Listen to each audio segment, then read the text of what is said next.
छत्तीसगढ़ के रायगढ़ शहर से करीब 40 किलोमीटर दूर एक सुनसान और बदनाम पहाड़ी रास्ता था, जिसे लोग लालघाट पास रोड के नाम से जानते थे। यह सड़क दिन में भी अजीब सी लगती थी, लेकिन सूरज ढलते ही इस रास्ते पर चलने की हिम्मत बहुत कम लोग करते थे। सड़क के दोनों ओर घना जंगल था, इतना घना कि कई बार दोपहर में भी अंदर अंधेरा छाया रहता था। स्थानीय लोग कहते थे कि यह सड़क सीधी नहीं है, यह जिंदा है और जो भी रात में यहाँ से गुजरता है उसे अपनी कीमत चुकानी पड़ती है। हर साल यहाँ बस या ट्रक का कोई ना कोई हादसा होता था, लेकिन अजीब बात यह थी कि हादसों की सही वजह कभी सामने नहीं आती थी। पुलिस रिपोर्ट में कभी ब्रेक फेल लिखा जाता, कभी ड्राइवर की गलती, लेकिन गांव वालों को सच पता था।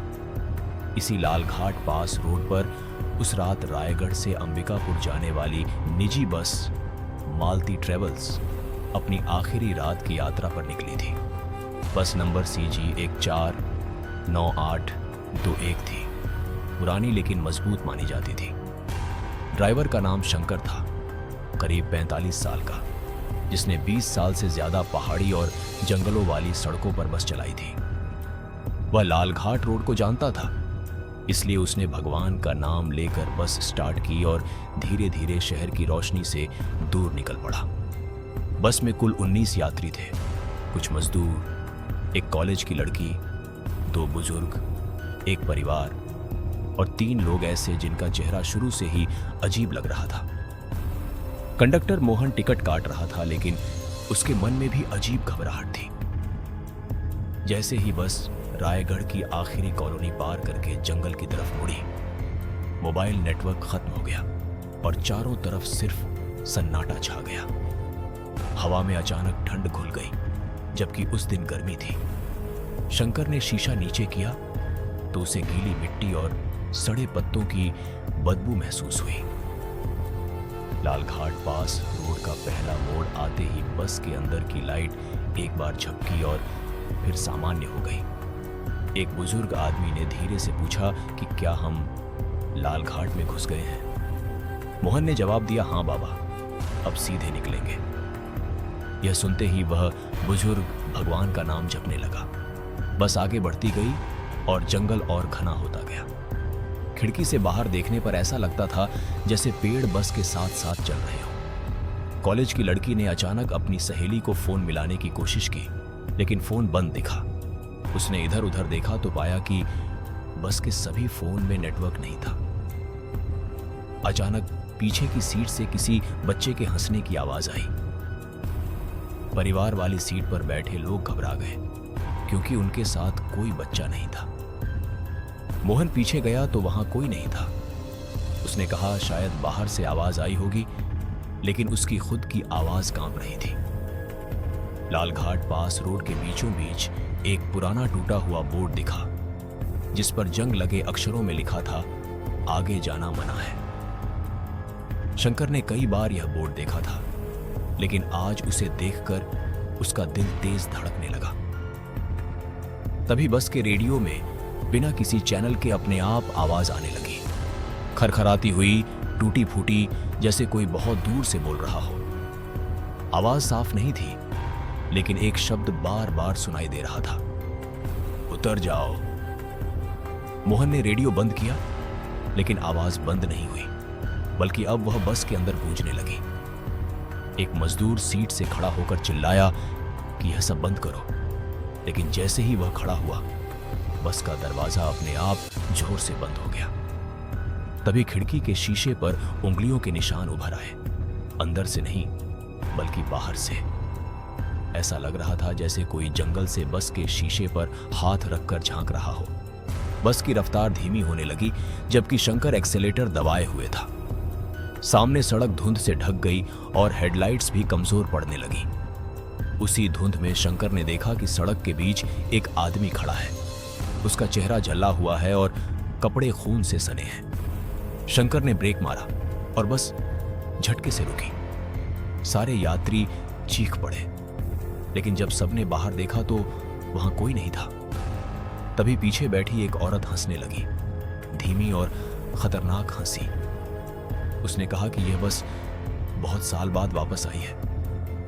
मोहन ने उससे पूछा, क्या मतलब है?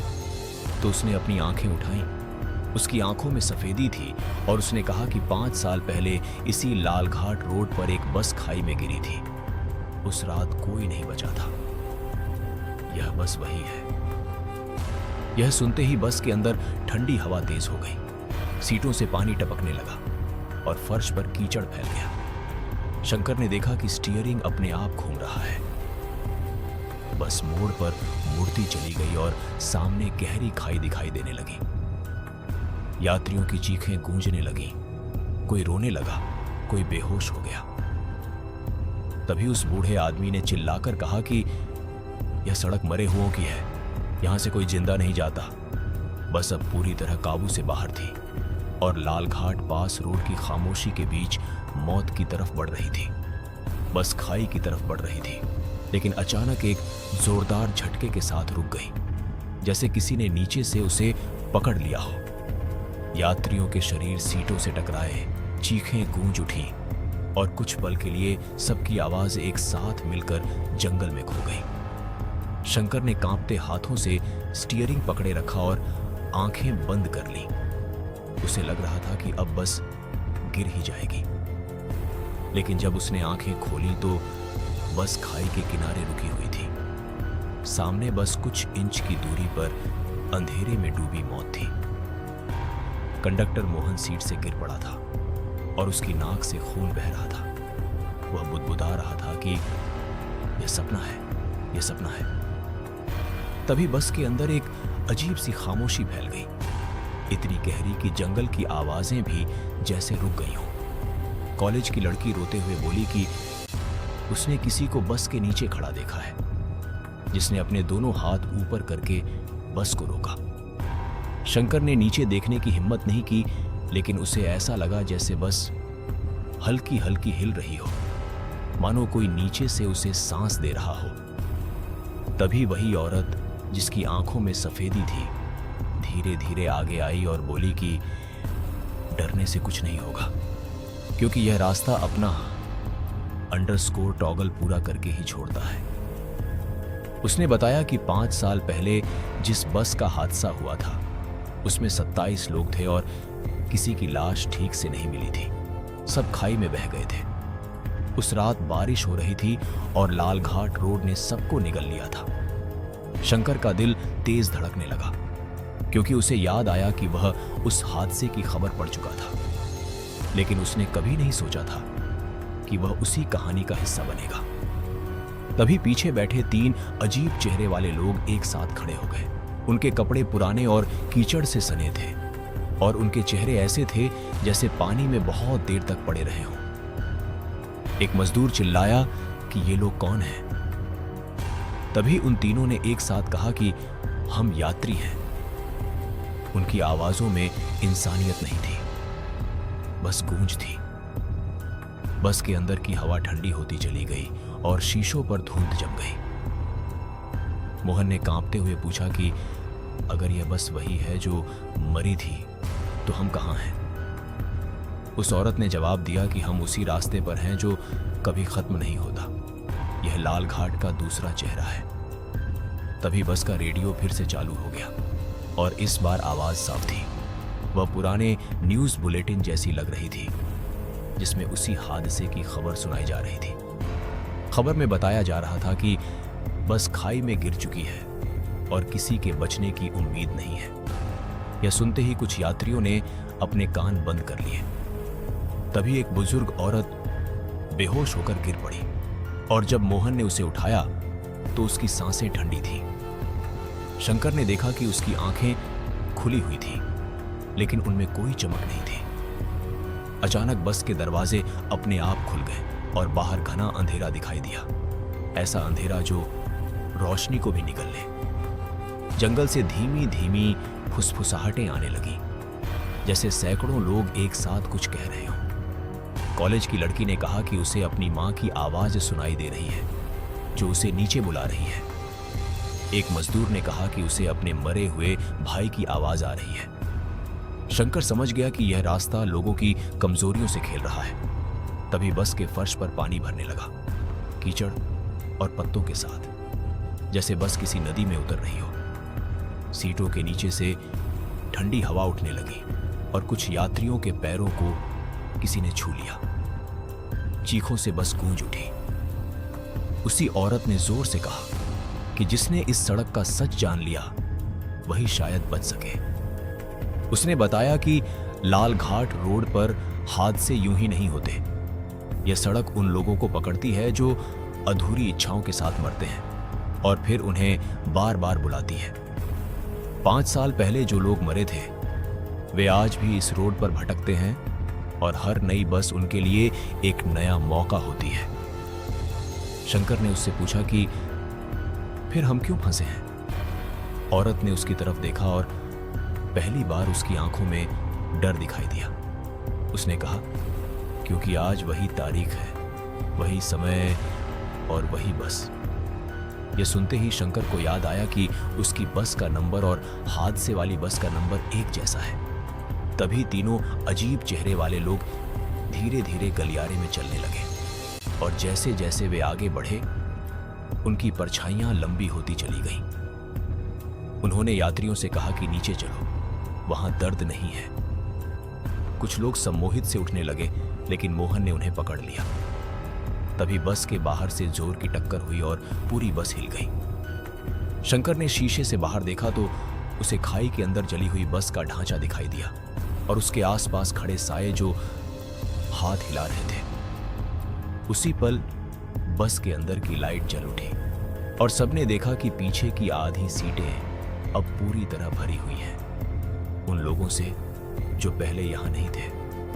उनकी आंखें खाली थीं और चेहरे पहचाने से लग रहे थे, जैसे वे इस रास्ते की यादें हों। बूढ़े आदमी ने कांपती आवाज में कहा कि यह सफर शुरू हो चुका है और अब कोई भी वैसा नहीं रहेगा जैसा आया था। बस के इंजन से अजीब सी आवाज आने लगी, मानो वह खुद रो रहा हो। शंकर ने महसूस किया कि स्टीयरिंग फिर से अपने आप घूमने लगा है और बस धीरे धीरे आगे सरक रही है। लेकिन इस बार आगे सड़क नहीं थी, बस अंधेरा था जो उन्हें बुला रहा था। बस अब अंधेरे में सरक रही थी, ऐसा अंधेरा जो सड़क से ज्यादा किसी सुरंग जैसा लग रहा था। शंकर को समझ ही नहीं आ रहा था कि पहाड़ी रोड होते हुए यह जगह कहां से आ गई। सामने हेडलाइट्स की रोशनी फैलती तो थी, लेकिन लौटकर वापस उसी बस के अंदर घुस जाती थी, जैसे बाहर कुछ था ही नहीं। इंजन की आवाज भारी होती जा रही थी और हर झटके के साथ ऐसा लगता था मानो बस किसी जीवित चीज की तरह कराह रही हो। मोहन ने शंकर से चिल्लाकर पूछा कि ब्रेक क्यों नहीं लगा रहा। तो शंकर ने जवाब दिया कि उसके पैर ब्रेक पर हैं, लेकिन बस सुन ही नहीं रही। तभी पीछे से एक धीमी ताली की आवाज आई, फिर दूसरी, फिर कई तालियां एक साथ। वे आवाजें खाली सीटों से आ रही थी। कॉलेज की लड़की ने डरते हुए पीछे देखा तो उसकी चीख निकल गई। उसने देखा कि जिन सीटों पर अब भी कुछ देर पहले साए बैठे थे, अब वहां पूरे चेहरे व्यक्ति साफ दिख रहे थे, सूजे हुए, पानी से फूले हुए और आंखों में अजीब सी पहचान। उसे लगा कि उसने उनमें से एक चेहरे को कहीं देखा है। तभी अचानक उसे याद आया कि 5 साल पहले जो बस हादसा हुआ था, उसकी तस्वीरें उसने अखबार में देखी थी और उन तस्वीरों में यही चेहरे थे। उसकी सांस अटक गई और वह फुसफुसाकर बोली कि ये सब वही लोग हैं। उसी पल बस की खिड़कियों पर बाहर से किसी ने जोर से थपथपाया। शीशा हिल गया, लेकिन टूटा नहीं। शंकर ने हिम्मत करके बाहर देखा तो उसे जंगल की जगह एक अलग ही दृश्य दिखा। बाहर वही लाल घाट रोड थी, लेकिन वैसी जैसी 5 साल पहले थी, गीली, टूटी हुई और चारों तरफ एम्बुलेंस और पुलिस की लाल नीली लाइटें। उसने देखा कि सड़क किनारे लोग जमा हैं और खाई के नीचे एक बस पड़ी है। उसका दिल बैठ गया, क्योंकि वह बस बिल्कुल वैसी ही थी जैसी वह अभी चला रहा था। तभी उसने खुद को भी वहां देखा, वही कपड़े, वही चेहरा जो खाई की तरफ भाग रहा था और चिल्ला रहा था। शंकर की आंखों से पसीना बहने लगा। मोहन ने पूछा, क्या दिखा? तो शंकर ने कांपती आवाज में कहा कि वह हादसा फिर से हो रहा है। उसी औरत ने कहा कि यह सिर्फ दिखाया नहीं जा रहा, यह दोहराया जा रहा है। उसने बताया कि इस सड़क पर समय सीधा नहीं चलता, यहां मौत अपनी पसंद की रातों को वापस बुला लेती है। 5 साल पहले जो हुआ था वह अधूरा रह गया था और अब यह बस उस अधूरेपन को पूरा करने आई है। मोहन ने गुस्से में पूछा कि वह औरत खुद कौन है। औरत कुछ पल चुप रही, फिर बोली कि वह उसी हादसे की कंडक्टर थी। हादसे के वक्त उसने आखिरी समय में बस से कूदने की कोशिश की थी, लेकिन उसका पैर फंस गया और वह आधी अंदर आधी बाहर लटकती रही। उसकी मौत तुरंत नहीं हुई थी, उसने सबको मरते देखा था। यही वजह थी कि उसकी आत्मा इस रास्ते से बंध गई। यह सुनते ही मोहन के हाथ ढीले पड़ गए, क्योंकि वह भी कंडक्टर था। उसी पल बस के अंदर बैठे 3 अजीब चेहरे वाले लोग आगे आए और बोले कि हर किसी का यहाँ कोई ना कोई रिश्ता है।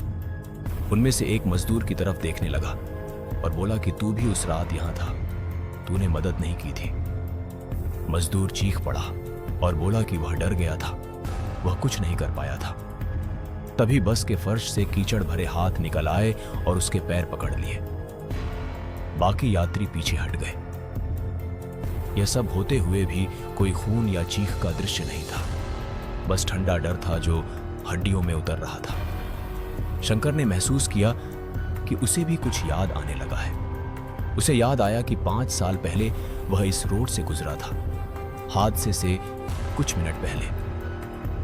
उसने सड़क किनारे खड़ी टूटी बस देखी थी, लेकिन देर होने के डर से उसने अपनी बस नहीं रोकी थी। उसने खुद से कहा था कि कोई और मदद कर देगा। उसी पल उस औरत ने उसकी तरफ देखा और बोली कि अब समझ आया क्यों यह बस तुझे यहां लाई है। शंकर की आंखों में आंसू भर आए। बस के अंदर की हवा और भारी हो गई। अचानक बाहर की दुनिया गायब हो गई और फिर से वही अंधेरा लौट आया। इस बार अंधेरे के बीच दूर से एक पुल दिखाई दिया, अधूरा और टूटा हुआ। औरत ने बताया कि यही वह जगह है जहां हादसे के बाद बचे हुए सपने टूट जाते हैं। बस उस पुल की तरफ बढ़ने लगी। यात्रियों में से कुछ लोग अब बिल्कुल शांत हो चुके थे, जैसे उन्होंने सब स्वीकार कर लिया हो। कॉलेज की लड़की ने मोहन का हाथ पकड़ा और बोली कि वह मरना नहीं चाहती। मोहन ने पहली बार खुद को मजबूर महसूस किया। तभी रेडियो फिर से चालू हुआ और इस बार एक बच्चे की आवाज आई जो कह रहा था कि मम्मी मुझे घर जाना है। बस के अंदर बैठे साए हिलने लगे, जैसे किसी को चैन नहीं मिल रहा हो। शंकर ने अचानक स्टीयरिंग कसकर पकड़ लिया और चिल्लाया कि अगर यह सब उसकी गलती की वजह से है तो सजा उसे मिले, बाकी यात्रियों को छोड़ दिया जाए। बस एक पल के लिए रुकी, अंधेरा जैसे ठहर गया हो। औरत ने धीरे से कहा कि लालघाट रोड कुर्बानी समझता है, पछतावा नहीं। तभी पुल के पास खाई से तेज हवा उठी और बस फिर से आगे सरकने लगी। अब सवाल यह था कि कुर्बानी कौन देगा। शंकर ने सामने देखा और उसे लगा कि पुल के उस पार कुछ लिखा है, जैसे कोई फैसला वहां उसका इंतजार कर रहा हो। बस धीरे धीरे उस अधूरे पुल की तरफ बढ़ रही थी और हर यात्री को लग रहा था कि अगला मोड़ उसकी किस्मत बदल देगा। अधूरे पुल के सामने बस लगभग रुक सी गई थी। इंजन की आवाज भारी सांसों की तरह चल रही थी। पुल के नीचे अंधेरा इतना गहरा था कि उसमें कुछ गिर जाए तो आवाज भी वापस ना आए। शंकर ने सामने देखा तो पुल के टूटे सिरे पर लकड़ी के एक पुराने बोर्ड पर धुंधले अक्षरों में कुछ लिखा दिखाई दिया। जैसे जैसे बस आगे सरकी, शब्द साफ होने लगे। एक रहेगा, बाकी लौटेंगे। यह पढ़ते ही बस के अंदर बैठे हर इंसान के शरीर में सिहरन दौड़ गई। मोहन ने घबराकर पूछा कि इसका मतलब क्या है। वही औरत जो हादसे की कंडक्टर थी, धीमी आवाज में बोली कि लालघाट रोड हमेशा एक को रोकता है ताकि बाकी आगे जा सके। कॉलेज की लड़की रोने लगी और बोली कि वह कुछ नहीं जानती, वह क्यों मरे। तभी पीछे बैठे साए खिसकने लगे, जैसे वे अपने अपने फैसले का इंतजार कर रहे हों। शंकर ने महसूस किया कि बस के फर्श पर अब पानी नहीं बल्कि ठंडी हवा घूम रही है, जो पैरों से होकर सीधे दिल तक पहुंच रही है। तभी अचानक एक तेज झटका लगा और बस के अंदर की सारी घड़ियां एक साथ बंद हो गईं। समय जैसे वहीं थम गया। उसी पल एक बुजुर्ग आदमी जो अब तक चुप बैठा था खड़ा हुआ और बोला कि वह तैयार है। उसने बताया कि 5 साल पहले हादसे की रात वह उसी बस में था, लेकिन चमत्कार से बच गया था क्योंकि वह सबसे पीछे से गिरकर एक पेड़ में अटक गया था।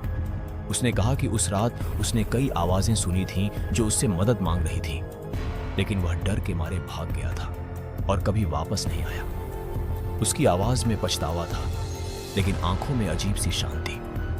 वह बोला कि अगर आज उसे रुकना है ताकि बाकी लोग लौट सकें तो वह मंजूर है। जैसे ही उसने यह कहा, बस के अंदर बैठे साए एक पल के लिए शांत हो गए। रेडियो में कोई आवाज नहीं थी, बाहर हवा भी थम गई। वही औरत आगे आई और बोली कि कुर्बानी तभी मानी जाती है जब दिल से दी जाए। बुजुर्ग ने सिर हिलाया और बस के दरवाजे की तरफ बढ़ा। मोहन ने उसे पकड़ने की कोशिश की, लेकिन उसके हाथ ठंडे पड़ गए, जैसे वह किसी जिंदा इंसान को नहीं बल्कि याद को पकड़ रहा हो।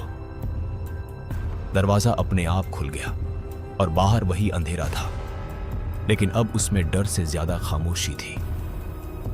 बुजुर्ग आदमी एक कदम बाहर रखा और जैसे ही उसका पैर पुल के टूटे हिस्से पर पड़ा, उसकी परछाई लंबी होकर नीचे अंधेरे में घुल गई। दरवाजा अपने आप बंद हो गया। बस के अंदर किसी ने चीखा नहीं, कोई रोया नहीं, बस एक भारी सन्नाटा छा गया। शंकर की आंखों से आंसू बहने लगे। तभी बस के सामने का अंधेरा धीरे धीरे हटने लगा और पुल के उस पार एक पतली सी सड़क दिखाई दी। बस अपने आप आगे बढ़ी और इस बार इंजन की आवाज सामान्य थी। पीछे की सीटों पर बैठे साए धुंधले होने लगे, जैसे धुएं में बदल रहे हों। कॉलेज की लड़की ने देखा कि कुछ सीटें अब खाली हैं। मोहन ने राहत की सांस ली, लेकिन तभी उसे एहसास हुआ कि अभी सब खत्म नहीं हुआ है। वही औरत खिड़की से बाहर देखने लगी और बोली कि एक कुर्बानी से रास्ता खुलता है, लेकिन हिसाब पूरा नहीं होता। शंकर ने उससे पूछा कि अभी और क्या बाकी